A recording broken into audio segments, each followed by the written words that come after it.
വീണ്ടും ഒന്നുകൂടെ പറയാണ്, ദൈവത്തോടുള്ള സ്നേഹം. ഇന്ന് എല്ലാവരും ഞായറാഴ്ച ദിവസങ്ങളിൽ പള്ളി പോവും, ദൈവത്തോടുള്ള സ്നേഹം പ്രകടിപ്പിക്കുക. പക്ഷെ ഇവിടെ വ്യക്തമായിട്ട് പറയുന്നത് എന്താണെന്നറിയോ? 1 യോഹന്നാൻ 5:16 പറയുന്നത് ഇങ്ങനെയാണ്: ദൈവത്തിൽ നിന്ന് ജനിച്ചവൻ ആരും പാപം ചെയ്യുന്നില്ല എന്നും നാം അറിയുന്നു. ദൈവത്തിൽ നിന്ന് ജനിച്ചവൻ തന്നെ സൂക്ഷിക്കുന്നു, ദുഷ്ടൻ അവനെ തൊടുന്നതുമില്ല. അപ്പം ഈ ലോകം മുഴുവനും ദുഷ്ടന്റെ അതിരിലേക്ക് കിടക്കുന്നു. അപ്പൊ ദുഷ്ടൻ അതിരിലേക്ക് കിടക്കുമെന്ന് പറഞ്ഞാൽ ദൈവജനങ്ങൾക്ക് അത് ഭാഗമല്ല. കാരണം ദൈവത്തിൽ നിന്ന് ജനിച്ചവൻ ആണ് എന്ന് പറഞ്ഞാൽ ദൈവാത്മാവ് പ്രവേശിച്ചിട്ടുള്ളവനെ ദുഷ്ടനാണ് അവന്റെ അടുത്ത് പോലും വരത്തില്ല. ആ വിശ്വാസം വേണം. പക്ഷെ അത് നമുക്കതിനുള്ള അറിവ് ഇല്ല എങ്കിൽ എങ്ങനെയാ നമ്മൾ പ്രവർത്തിക്കുന്നത്? അതുപോലെ തന്നെ ഒരു സംഗതി കൂടെ പറയാം. ഞാൻ ദൈവത്തെ സ്നേഹിക്കുന്നു എന്ന് പറയുകയും തന്റെ സഹോദരനെ വെറുക്കുകയും ചെയ്യുന്നവൻ കള്ളനാകുന്നു. താൻ കണ്ടിട്ടുള്ള സഹോദരനെ സ്നേഹിക്കാത്തവന് കണ്ടിട്ടില്ലാത്ത ദൈവത്തെ സ്നേഹിക്കുവാൻ കഴിയുന്നതല്ല. ദൈവത്തെ സ്നേഹിക്കുന്നവൻ സഹോദരനെയും സ്നേഹിക്കണം എന്ന കൽപ്പന നമുക്ക് അവനിൽ നിന്ന് ലഭിച്ചിരിക്കുന്നു. അപ്പൊ ദൈവത്തിന്റെ കൽപ്പനകൾ മുഴുവൻ ഈ ബൈബിളിലുണ്ട്. ഈ കൽപ്പനകളിൽ പ്രധാനപ്പെട്ട കൽപ്പനയാണ് നിന്നെപ്പോൾ നിന്റെ സഹോദരനെ അയൽവക്കക്കാരനെ സ്നേഹിക്കുക എന്ന് പറയുന്നത്. അപ്പൊ നമ്മൾ സ്നേഹിക്കുക എന്ന് പറയുമ്പോൾ കാണുമ്പോൾ ചിരിച്ചതുകൊണ്ടോ അല്ലെ 5 രൂപ കൊടുത്തതുകൊണ്ടോ, ഇപ്പൊ നമ്മൾ ഇന്ന് സ്നേഹം ഒരു അവൻ ധനാഢ്യന്മാരെ കാണുമ്പോഴേ അവൻ ശരിയും അവരോട് ഷെയർ ചെയ്യും. ഒരു പാവപ്പെട്ടവനെ കണ്ടാൽ അവനെ പാവപ്പെട്ടവനായിട്ട് അവനെ ഇഗ്നോർ ചെയ്യുള്ളൂ. അവൻ എന്തെങ്കിലും പറഞ്ഞാൽ മറുപടി പോലും പറയാൻ ഇഷ്ടമല്ല. ഇങ്ങനെയുള്ള ലോകമാണ് ഇത്. അതാ പറഞ്ഞ സകല ദുഷ്ടന്റെ അതിഥിയിൽ കിടക്കുന്നു. മനുഷ്യൻ സൃഷ്ടിച്ചത് പട്ടനെയും നമ്പൂരിനെയും നാടിയാനെയും അവന്റെ മക്കളെ എല്ലാം ഒന്നുപോലെ, ജാതികളെയൊക്കെ. അപ്പൊ ഈ എല്ലാവരും രക്ഷപ്പെടുന്ന അതിന്റെ ആഗ്രഹം. അങ്ങനെ അവൻ രണ്ടാമത്തെ കൽപ്പനയാണ് അവൻ സകല മനുഷ്യരും രക്ഷ പ്രാപിക്കണമെന്നും സത്യത്തിന്റെ പരിജ്ഞാനത്തിൽ എത്തണമെന്നും ആഗ്രഹിക്കുന്നു. ദൈവം ഒരുവനല്ലോ, ദൈവത്തിന് മനുഷ്യർക്ക് മധ്യസ്ഥ ഒരുവൻ മനുഷ്യർക്ക് ക്രിസ്തു വെച്ചു. അപ്പൊ അവനെ യാഗമായി തീർന്ന് നമ്മുടെ പാപങ്ങളെ പരിഹരിക്കാം. പക്ഷെ നമ്മൾ വിലമതിക്കണം. അപ്പോ നമ്മള് ഈ സഹോദരനെ സ്നേഹിക്കുക എന്ന് പറഞ്ഞാൽ നമ്മള് വരുവിൻ. അപ്പൊ നിന്നെപ്പോലെ നമ്മൾ ദൈവരാജ്യത്തിന് അവകാശമാക്കാൻ തക്കവണ്ണം നമ്മളെ തന്നെ ആക്കി വെക്കണം.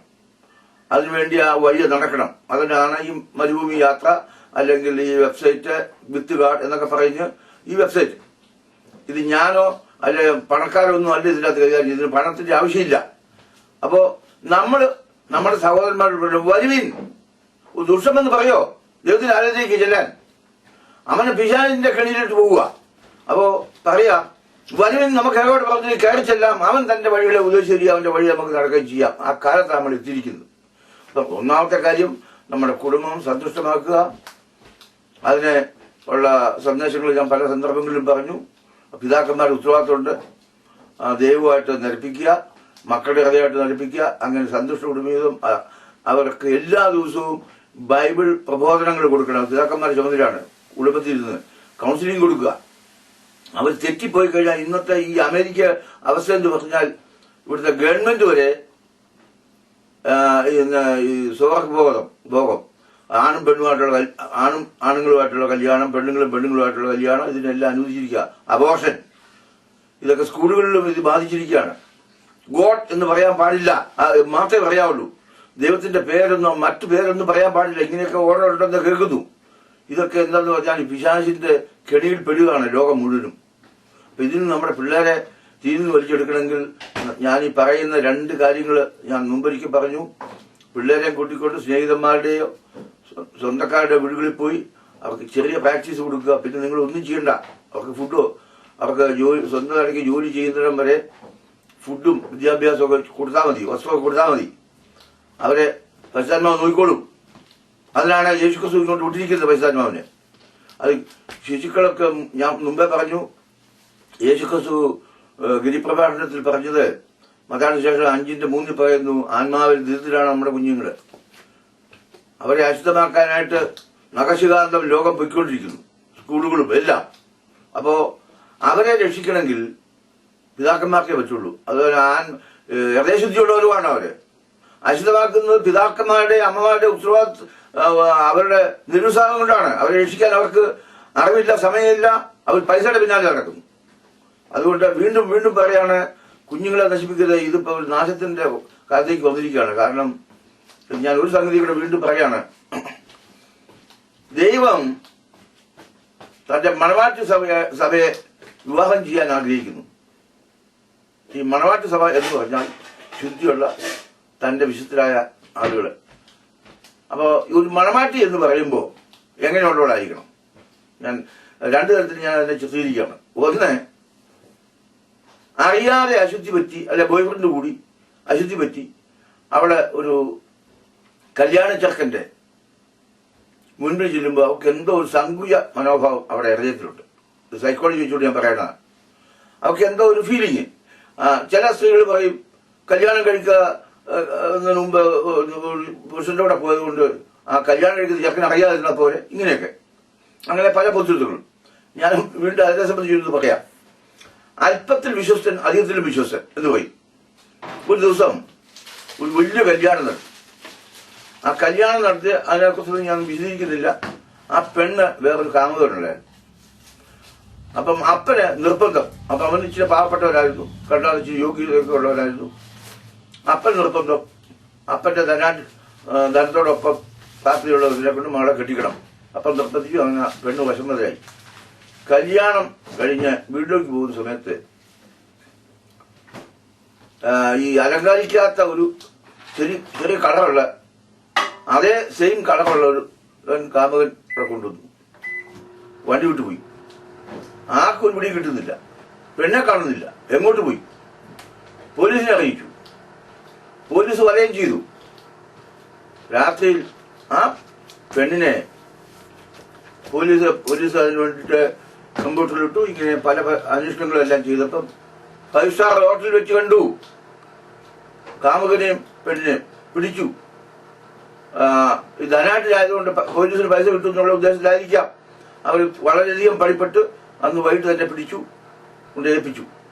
ഈ കാമുകനോട് ഏൽപ്പിച്ചു. ഞാൻ ചോദിക്കുകയാണ്,